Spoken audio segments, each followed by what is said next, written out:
Hello, my name is Elizabeth Chomko, and I am here to ask Harry Macqueen, the writer and director of Supernova, some questions. Hello, Harry. Hello, nice to meet you. So nice to meet you. I loved your film. It was really so poignant and moving and beautifully rendered, both the screenplay and certainly the performances and all of your beautiful production. And so congratulations and Thank thank you very you much. for, yeah. That's Yeah, really kind. Thank you. sure. So I think, let's start with the kind of the question of the idea, the generation of the idea, and where did the film come from? Well, about 5 or 6 years ago, I was like most out of work actors. Maybe you'll know what I mean. I was working in a bar and a cafe and, 10 other jobs. And in one of these jobs, I was working with this lady who was in her 50s, and I worked with her for a year. And during the year that we were together, she went from being someone who I really got on incredibly well with. She was really funny and fun and upbeat, to becoming someone who was the opposite of that, really. She was sort of grumpy and not very good at her job all of a sudden. And she got fired from the place that we were working at because she just sort of wasn't very good at the particular job anymore. And then about 6 months later, I saw her being pushed in a wheelchair down the street, and I said to my friend who worked at the same place with us, what's happened to this person, and he said, oh, actually she's been diagnosed with young onset dementia, which was quite mind blowing, really, given how young she was. And so what I guess I worked out at that point is that what I had been watching, in retrospect, was someone be kind of taken over by this particular condition. And she didn't know she had it at the time either. And about a year after that, unfortunately, she passed away. And around the same time, a friend of mine put her dad in a care home just after his 60th birthday. So these kind of young onset dementia experiences were sort of floating around me at the same time. And it made me just really want to learn more about it. Not really with a project in mind at all. I was just really moved by it. So I started volunteering for some charities and ultimately ended up working for this incredible place called the Dementia Research Centre in London, University College London. They're like the sort of top dementia team in the country over here. And through them, got to meet and spend a lot of time with people, families, couples, individuals who are living with this kind of dementia, specifically a young onset type of dementia. And so it was a sort of 2 years of that before I even wrote a thing. And so the story is really kind of inspired by those incredible people that I was fortunate enough to spend so much time with, and still spend time with them. So yeah, it's a incredibly personal film, as all films are. Yes, indeed, aren't they? Can you talk a little bit about the script and the development of that? Was it a long process for you, or or was it something that kind of, I mean, what is your process as a writer? Well, in this instance, the script stage wasn't that long, really. I think I kind of tend to write reasonably quickly, but the process leading up to putting pen to paper was really long. And I think it kind of felt like it had to be, really, to do this kind of material justice. I felt like I really needed to sort of immerse myself in it for quite a long period of time, and meet the right people and learn enough, really. So once I felt like I got to the stage where I had got a handle on the material, I was also very interested in the debate around end of life choices, which we have quite a lot over here. And, I think you guys probably do too. So it was a kind of coupling of both of those things, really, that made me think, okay, there's something in this that could be an important story. So then I sort of try and, my process really is to sit in a dark room for a long time, I think, and not speak to anyone, probably. That's Um, Yeah, that seems to work quite well. Yeah. Not having any internet access or a phone is useful. But I think, I guess it always starts with the characters for me. I suppose that's the one thing I'd say. I mean, I'm, trained as an actor and still do that. So I suppose writing for actors is something that I'm, is the first thing I think about, and developing those characters is sort of the launch pad really for the rest of it. And then weaving a story into that is, I suppose, the sort of, in general terms, how I seem to work, sort of hopefully creating something that is, you know more like kind of simplicity of narrative, complexity of character, I suppose, is how I could sum it up, maybe. And Yeah. I guess what I was curious about, because I think that this, when you cast wonderful actors, especially wonderful actors, the film, it takes it that extra, the writing process, that extra, like 10-20%, Yeah. just having those people to kind of craft the character around, for me at least. So I just was Yeah. wondering, can you talk about a little bit about casting them, and how that informed the next step of the creative process? The casting process on this was, again, initially, like, quite easy, really. I mean, that's the honest truth of it. We got the script. I worked with this great casting director called Shaheen Baig, who's absolutely brilliant, and we got the script to Stanley, and he just sort of instantly really engaged with it, which was kind of, quite mind-blowing. I mean, you always try and write stuff that you hope inspires people that inspire you, and in this instance, that's really what happened. So he got the script, he really liked it. He watched. I made a really tiny film. The only other thing I've made is a feature film that I made for like no money about 6 years ago. And he watched that and really liked it, which was incredibly surprising. And then we met and hung out for a bit and got on really well. And I was really passionate about trying, hopefully, to get two actors for the leads in this that knew each other, at least, that had hopefully a shared history of some description. Because, as you'll know as well as I know, like, it's a really, certainly for something as intimate and as sort of challenging as this kind of film is, this script is, it's a real bonus if you can get people that have that trust, and can sort of engage with each other on that level, right off the bat initially. So then we obviously, Stan then said, look, I really love it and I'd really like to do it. Can we talk about who I would be playing opposite? And we talked about a few people, and he said, I don't know whether you know this, but my best mate is Colin. And I could get the script to him, if you wanted me to.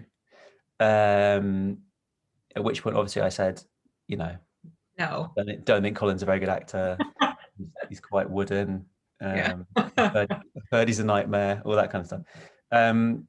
No, obviously, I said, well, I didn't know that, actually. I didn't know they were friends at all. So I said, yeah, I mean, yeah, I'd love to know what he thinks of it. And Stanley said, well, actually, I've already sent it to him and he loves it and he wants to meet you. So it was a bit of a stitch up in the end. So then I met Colin. We got in touch with Colin, obviously, and I got on with Colin really well. And then we all met, and quite quickly after that, it was, all signed, and, they were really, ready to go, which was, yeah, a bit of a fairy tale situation, really.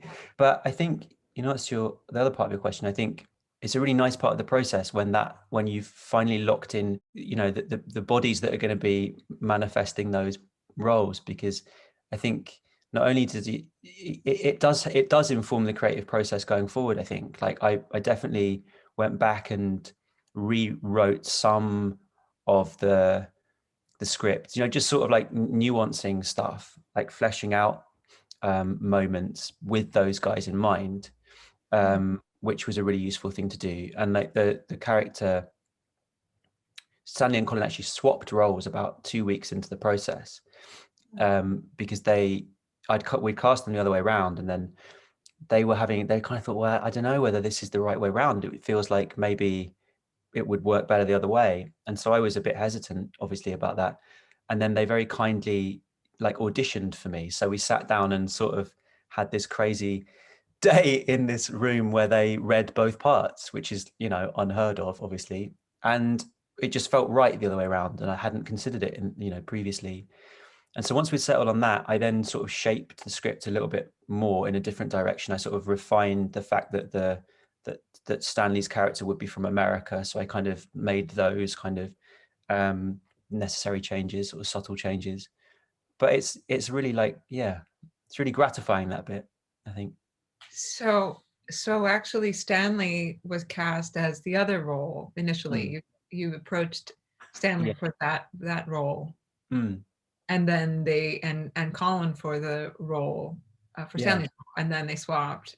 And Yeah. so, And it was kind of fascinating, really, because oh, they obviously we sort of had this day where we all read the parts and we talked about it, and obviously they were both completely brilliant in both roles. So, you know, it was really interesting to see them both, how they both tackled each part. You know, you never get that. Maybe everyone should do that on all films, just to sort of like unlock certain things. I don't know, but there was just something about the energy of Tusker that really suited Stan, and that kind of, and the physicality of Stan as well, I think really suited that part. Colin's a bigger guy in the flesh, and there's something, yeah, again, something very, yeah, something about Colin's energy and sort of Britishness that really lent itself to the other part. So yeah, once we'd sort of made that switch, which is pretty early on, really, it sort of was, you know, it was great. Yeah, I think actors have the best instincts. You know, have such yeah, instincts, even if they can't put their finger on why or articulate it. I just think, you know, yeah, the instincts are so worth following. In this case, yeah, I yeah. think it's really, I'm trying to imagine it the other way around, and I mean, it would have been an interesting, it's an interesting exercise to imagine it. But Yeah, definitely. And we've joked a lot about it, about doing it again and swapping roles and stuff. yeah, But that I would be think cool. it's, yeah, it would be cool. It would be cool. I think, but I think you're right. I think, like, as an actor, when you just feel that something isn't quite right about, whether it's the energy of the character or whatever it is, you just feel it doesn't quite sit right with you somehow. And we've all been in plays, I'm sure, or even TV shows or whatever, where we know we've been completely miscast in what we're doing. But it definitely wasn't that. But I think, like, you're right, you got to go with that instinct, because it's a really important one. And yeah, and I'm really glad we did, because it certainly, yeah, was the right thing to do. Yeah, and I haven't seen Hinterland, but I know I've heard it's amazing, and I'm looking forward to now seeing it.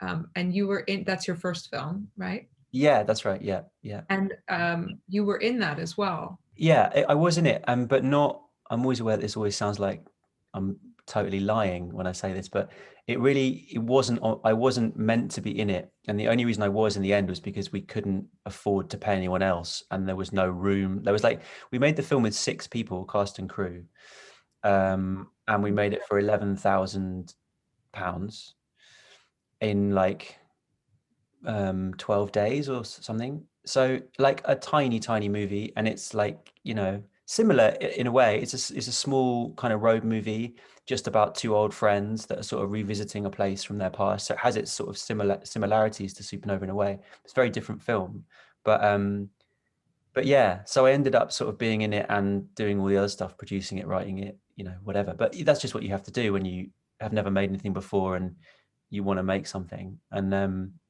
that's the only other thing I've made. I've not ever made a short film or anything. So yeah, it was sort of that, then this, which was a bit of a leap, Well, as you can imagine. did it feel differently very different? Did the directing process, was it, is there anything to be mined out of the experience of doing it both ways? And would you do it again? How would you, how would you, just anything that, I think it's a funny question, because I think naturally almost nothing about Supernova was similar to my first film. The level of support, the amount of people around, the money, obviously, and all of that, and the process from start to finish, having to I was writing that first script with just me as the critic or whatever, just me as the exec producer or whatever. So all of that process is very, very different. But actually, like, genuinely, it really did feel like we managed somehow for there to be a very, very similar atmosphere in both films. And I think that's something that on set, I mean, and that's something that I really am like passionate about and want to hopefully always do. I think like the way you make the work is just as important as the work. Like I really think that. And you just want to have a good time, really. I mean, I don't think there's any excuse for not, if you can afford it. Like, filmmaking, as we know, is really hard and really stressful all the time. So there's absolutely no point, not trying your best for everyone to feel included, and that it's like, it has to be a proper collaboration. And I think both films really were. Like, the first one didn't have any choice but to be a proper collaboration, because there was only 6 people making it and we were all living in this house together.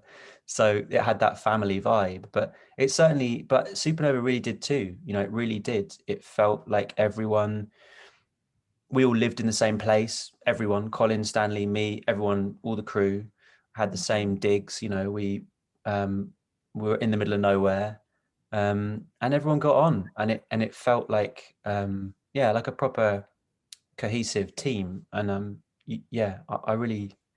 love working in that way. Yeah. Yeah, I love that. Yeah, I think the process should be just as worthy an endeavor as the product. I agree with that wholeheartedly. Yeah. Yeah, definitely. Well, maybe we could talk a bit, especially as an American, about the other star of your film, which is the beautiful photography of the landscape, the cinematography of the landscape Yeah. of the UK. And can you share with us how that came to be, and where exactly, for us here across the pond who are not as well versed in our geography, where you shot that, and speak about that? Yeah, of course. So the whole film is shot within about 10 or 15-mile radius of it's in a place called the Lake District, and the Lake District is northwest England, just below Scotland. And it's an amazing, beautiful place. It's where Beatrix Potter lived, and all the romantic poets and artists, pretty much, is good place to be for that kind of stuff. And funnily enough, like, obviously, it's incredibly cinematic and awe-inspiring, but actually, people, for whatever reason, don't film up there that much. I mean, not as much as you'd assume they would, at least. And basically, it's an area that I know quite well because my uncle moved there about a decade ago. So I'd go and stay with him and walk around and, be completely blown away by how incredible the landscape is. And so I wrote some of it up there. And once I'd made the decision to sort of put the story on the road rather than, make a film that was slightly more kind of traditional domestic setup, it just felt like a really, a perfect place to be if we could make it happen, obviously. And so basically, I think it has that ability to be very intimate and incredibly vast all at the same time. It's a really beautiful place, but it's also really brutal and unforgiving and raw and like all of those things. And the drama of that, I think, is really important for a film like this, because I certainly think there's a version of this kind of film that would have been more like like a postcard kind of chocolate box kind of thing, Yeah. version of England. And I think there's part of that in the film, but we were conscious really not to go that way with it. And it's very easy to go that way, in that part of the world.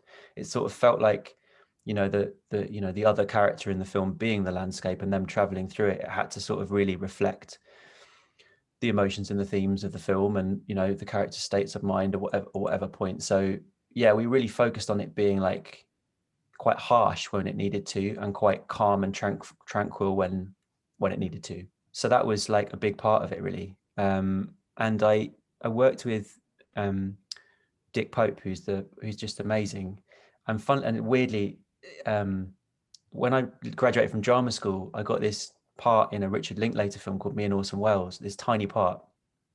It's like my first ever job, and I was there for a month filming it on location with those guys, and Dick was the cinematographer. And I remember thinking he was such a nice guy and really great to work with, and I think he's obviously an amazing cinematographer. And so when this came along, I suddenly thought of him, and we reached out to him, and never really thinking necessarily that someone as incredible and experienced as Dick would want to get involved, and on this budget as well. I mean, like, that's the other thing. Talk about everyone taking a pay cut. But he did, yeah, and it was like a really beautiful collaboration. Yeah. Well, I was going to comment on the cinematography and the light as well inside, and the RV is such an interesting space to shoot, I'm sure. Just the smallness of the space, and I was really impressed and quite taken with how cinematic you were able to make it, both with your compositions of your framing and the sort of closed in nature of the space and the mirrors that you used. But I was also quite taken with the light, like so often I feel like the light in those spaces has that kind of 80s, when you think of RV, like has that yellow 80s thing. And it was really beautifully lit. Beautifully lit. And you must have had to get quite creative there. It took a long time to for us to figure out how we were going to shoot in that space, really. And one of the first decisions that we made, Dick and I, really was that we didn't want to really do anything to it. We made it work for to our advantage, and Sarah Finley, the production designer, did an incredible job kind of turning this thing into what you see, because obviously, in a film where you don't see the characters in their like home setting, in their domestic setting, like this van has to represent the entire history of their relationship and who they are as individuals. So like the amount of history that the production design gave, that Sarah and her team gave to it, was like completely remarkable, really. But we made a decision not to like fake it in any way. We didn't rip it apart. We didn't go into a studio and take a wall down or whatever. We just had it. We made it work. We worked within the confines of that space, which was tricky, but I think it really helped. Like, I think, and Colin and Stanley would say the same.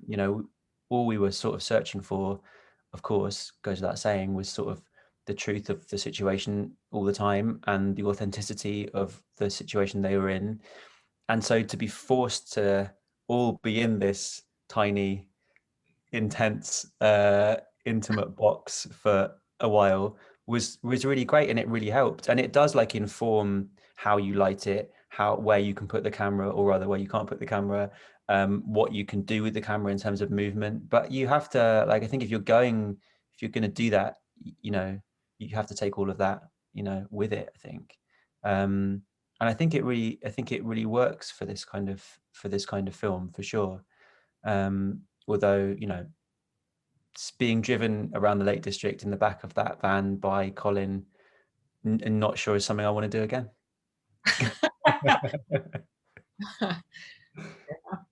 Yeah, I mean, it really juxtaposed so nicely with those big expanses of, that breathing room that you gave us, those big expanses of the countryside, and those stunning portraits of the landscape.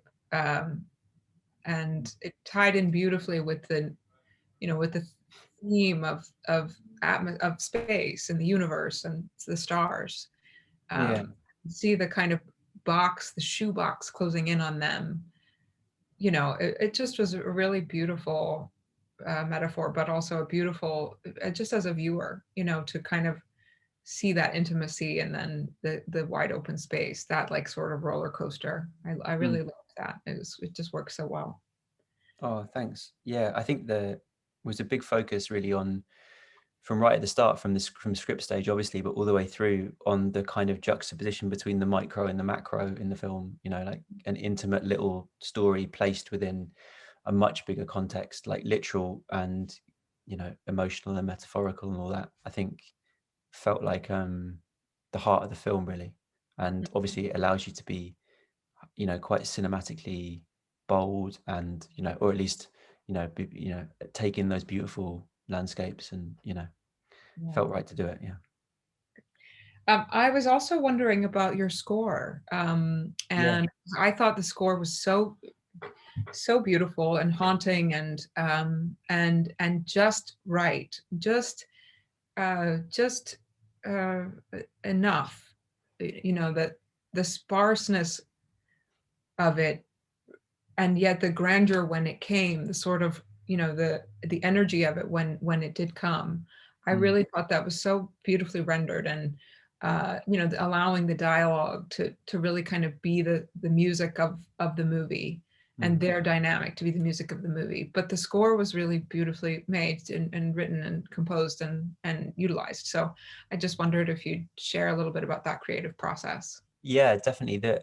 So the composer is a musician called Keaton Henson, who is a kind of British um, folk artist, I suppose, is how you'd best describe him. He's never written for film before. This is his first film, and I've loved his music for years and years. And he's a really incredibly interesting artist because he doesn't perform live, um, and he makes very personal work, and it's very, very emotionally raw and really like incredibly deep and heartfelt and personal, all of the stuff that he makes. And he did he composed some music for an orchestra that I heard in London by 2017, and it was completely amazing.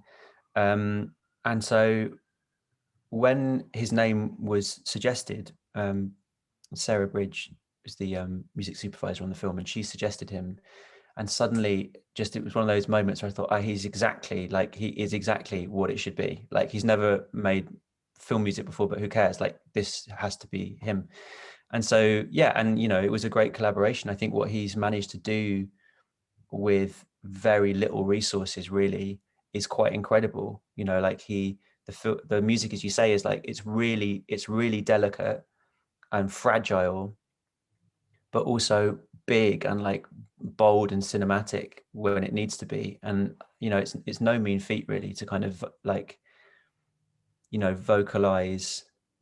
I suppose when music does it best, it's saying things that the characters can't say, right? And I think and this film is a film about that, is about what you aren't willing to say to your loved one or can't say. That subtext is so much like a big part of it. Mhm. And his music just really like teases that out. I think it's heartbreaking, actually. I think the music in it, Mhm. and in a good way, hopefully. And yeah, and he was an amazing guy to collaborate with, and considering he's never done it before, it's not bad. Yeah, I love the acousticness of the instruments. You can really Yeah, hear how they were. You really feel like you're there with the musicians, and it's so raw. I love that sound, that yeah. really acoustic sound. You know what I mean? Yeah, totally. But I think that is a really like it's a bold choice to make music like that, because you can hear it being made. I think that's what's so beautiful about it. Like you can hear the scrapes of the cello and the plucking of the strings. Like it's not fabricated in any way. Like it gives it like a real, yeah, like a real fragility, like human quality to it, I think.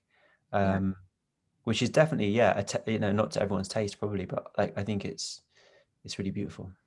I think it works especially well for something like this, right? That human texture, Yeah, and the sense that we're all connected, we're all together, that you can hear this, you can see these actors, and this, and there's just the tangibility of a film like this, that's really about the challenge of all human relationships, and the challenge of confronting mortality, really.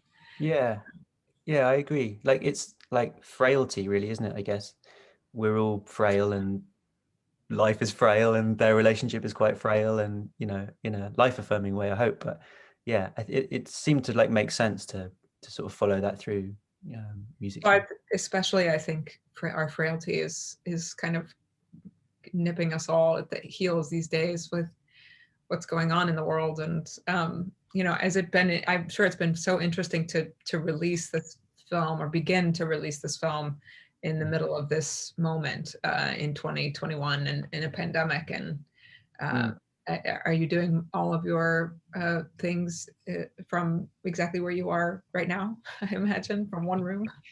Yeah, pretty much. Yeah. It's an interesting time to be doing anything like this, I guess.